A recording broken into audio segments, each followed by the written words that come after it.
Assalamualaikum warahmatullahi wabarakatuh. Hamdan wa syukran lillah wassalatu wassalamu ala rasulillah la nabiyya ba'dah. Rabbi shrahli sadri wa yassirli amri wahlul 'uqdatam min lisani yafqahu qawli. Amma ba'd. Berjumpa kembali di Selamat Haryanto channel pembelajaran pendidikan agama Islam dan budi pekerti. Untuk pertemuan kali ini di Selamat Haryanto Channel akan membahas tentang asuransi. Untuk itu, simak terus video pembelajaran berikut ini. Jadi, sistem ekonomi Islam atau ekonomi syariah memiliki karakteristik yang berbeda dengan sistem ekonomi umum atau konvensional. Ekonomi syariah merupakan sistem ekonomi yang adil dan menjamin bahwa kekayaan tidak hanya berputar dan terkumpul pada satu kelompok saja, tetapi tersebar di semua lapisan masyarakat. Sehingga diharapkan dengan berkembangnya ekonomi syariah, maka aktivitas ekonomi akan semakin seimbang. Apabila dalam ekonomi konvensional, tujuan utama dari aktivitas ekonomi semata-mata hanyalah untuk mendapatkan keuntungan dan kepentingan duniawi, maka dalam ekonomi syariah, segala aktivitas perekonomian, tujuan akhirnya harus seimbang antara kepentingan duniawi dan kepentingan ukhrawi. Pengertian asuransi syariah.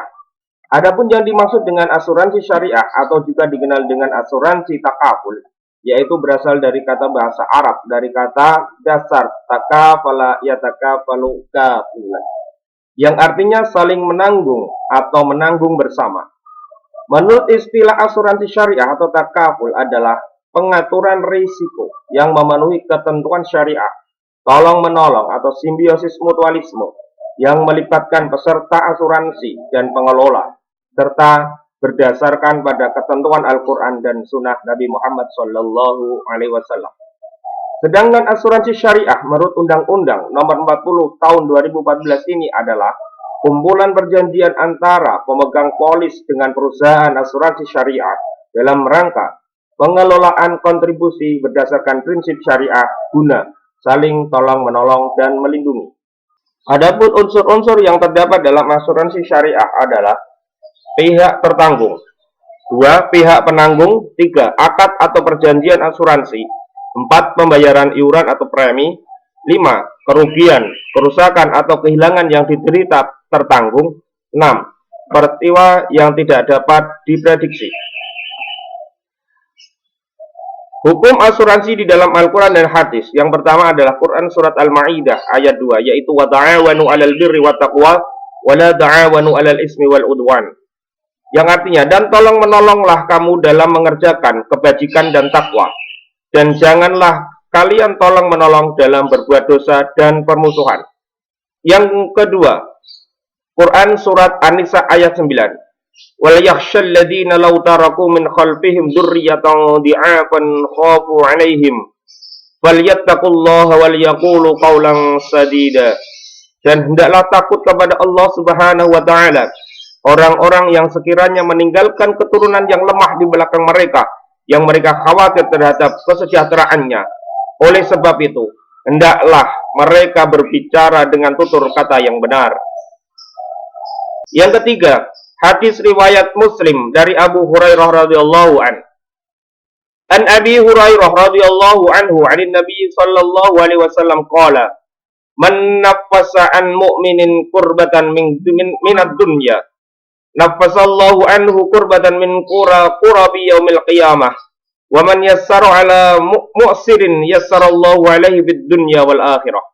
Diriwayatkan dari Abu Hurairah radhiyallahu an, Nabi Muhammad sallallahu alaihi wasallam bersabda, barang siapa yang menghilangkan kesulitan duniawi seorang mukmin, maka Allah Subhanahu wa taala menghilangkan kesulitannya pada hari kiamat. Barang siapa yang mempermudah kesulitan seseorang, maka Allah akan mempermudah urusannya di dunia dan akhirat. Hadis riwayat Imam Muslim. Perbedaan pendapat di kalangan ulama fikih tentang asuransi sejak pertama kali dikaji hingga saat ini masih terus berlanjut. Ada golongan ulama fikih yang menyatakan hukum asuransi itu mubah, sementara golongan yang lain menyatakan haram. Dan perbedaan pendapat tentang asuransi itu pun juga tidak lepas pada pembahasan mengenai status hukum asuransi syariah atau takaful. Bahkan di Indonesia, ada yang menyatakan baik asuransi konvensional maupun asuransi syariah, keduanya sama-sama haram. Alasannya adalah karena pertimbangan adanya aspek riba dan gharar atau transaksi yang mengandung ketidakpastian. Namun, para ahli fikih klasik tidak ada yang membahas tentang persoalan asuransi, sehingga tidak ditemukan dalil yang melarang praktik asuransi. Hal itulah yang kemudian menjadi alasan golongan ulama fikih membolehkan asuransi, karena berpegang pada kaidah usul fikih al-aslu fil asya'il ibahah hatta yadullud dalilu ala tahrim. Hukum asal sesuatu adalah boleh, kecuali ada dalil yang mengharamkannya. Di sisi lain, ada pendapat ketiga yang disampaikan oleh para ulama fikih kontemporer yang menyatakan bahwa asuransi terbagi menjadi dua macam, yaitu asuransi tijari atau asuransi yang bersifat komersil dan profit oriented, maka hukumnya haram. Alasannya pada asuransi tijari ini terdapat praktik riba dan gharar. Dan yang kedua adalah asuransi ta'awuni atau tabarruk, yang merupakan asuransi sosial dan landasannya adalah tolong-menolong, sehingga para ulama bersepakat hukum asuransi ini mubah ataupun boleh. Pertumbuhan dan perkembangan asuransi syariah sesungguhnya merupakan solusi di tengah anggapan bahwa esensi asuransi bertentangan dengan syariat agama karena terdapat praktik riba dan gharar tersebut. Oleh sebab itulah, pada tahun 2001, Majelis Ulama Indonesia atau MUI menerbitkan fatwa bahwa asuransi syariah secara sah diperbolehkan dalam ajaran agama Islam. Fatwa MUI nomor 21/DSN/MUI/10/2001 tersebut mempertegas kehalalan asuransi syariah yang diantaranya mengatur tentang prinsip umum dan akad asuransi syariah. Dengan demikian, jaminan perlindungan atau takaful yang ditawarkan melalui program asuransi syariah ini jelas hukumnya halal sesuai dengan fatwa yang diterbitkan oleh Majelis Ulama Indonesia atau MUI. Sedangkan regulasi yang mengatur tentang seluk-beluk dan pengelolaan asuransi di Indonesia diatur dalam Undang-Undang Nomor 40 Tahun 2014 tentang perasuransian.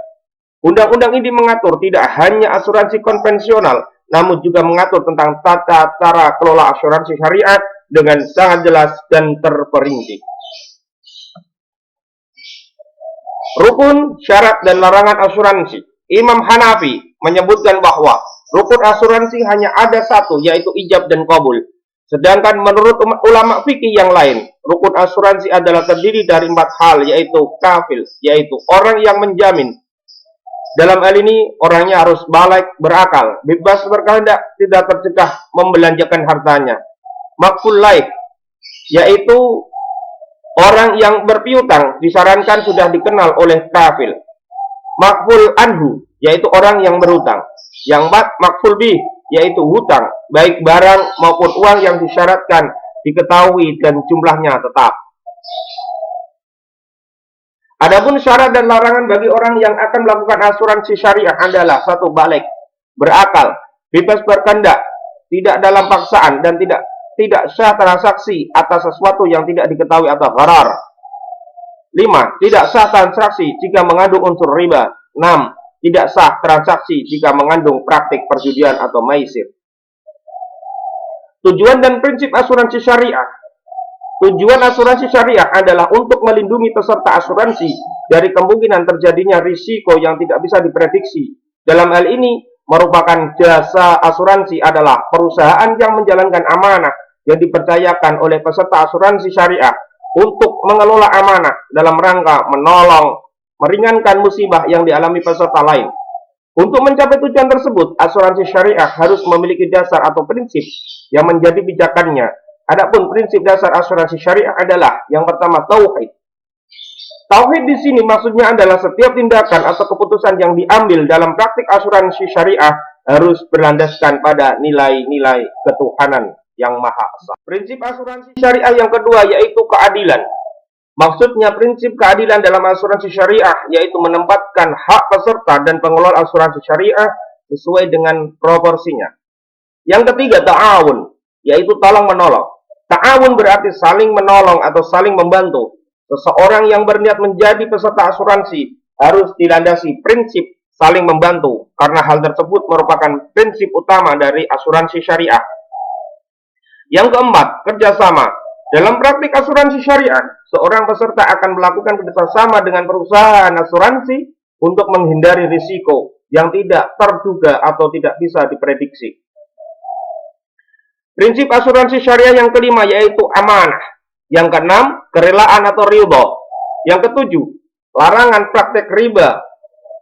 Riba adalah mengambil keuntungan atau kelebihan pada pengembalian dan perbedaan dari jumlah aslinya.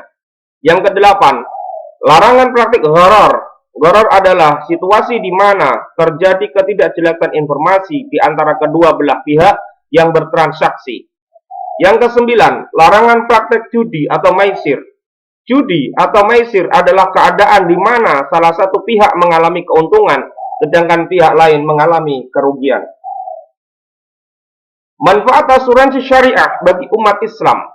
Yang pertama adalah merupakan cerminan dari setiap perintah Allah Subhanahu wa taala dan Rasulullah Shallallahu alaihi wasallam untuk saling tolong-menolong dalam berbuat kebaikan. Yang kedua, menumbuhkan rasa persaudaraan dan kepedulian antar sesama anggota. Yang ketiga, melindungi diri dari praktik-praktik muamalah yang tidak bersyariat. Yang keenam, memberikan jaminan perlindungan dari risiko kerugian yang diderita oleh hanya satu pihak. Yang kelima, efisien, dikarenakan tidak perlu lagi mengalokasikan biaya, waktu, dan tenaga tersendiri untuk memberikan perlindungan diri. Manfaat asuransi yang keenam, yaitu sharing cost, yaitu cukup hanya dengan membayar biaya dengan jumlah tertentu dan tidak perlu membayar sendiri jumlah biaya kerugian yang timbul karena sesuatu yang tidak bisa diprediksi. Yang ketujuh, menabung. Karena premi yang dibayarkan kepada pihak asuransi pada saat jatuh tempo akan selesai, maka uang tersebut akan dikembalikan kepada peserta asuransi. Demikian materi dari Selamat Haryato Channel untuk pertemuan kali ini. Terima kasih, semoga bermanfaat di dunia hatta akhirah. Billahi taufiq wal hidayah, sumaridha wal inayah. Wassalamualaikum warahmatullahi wabarakatuh.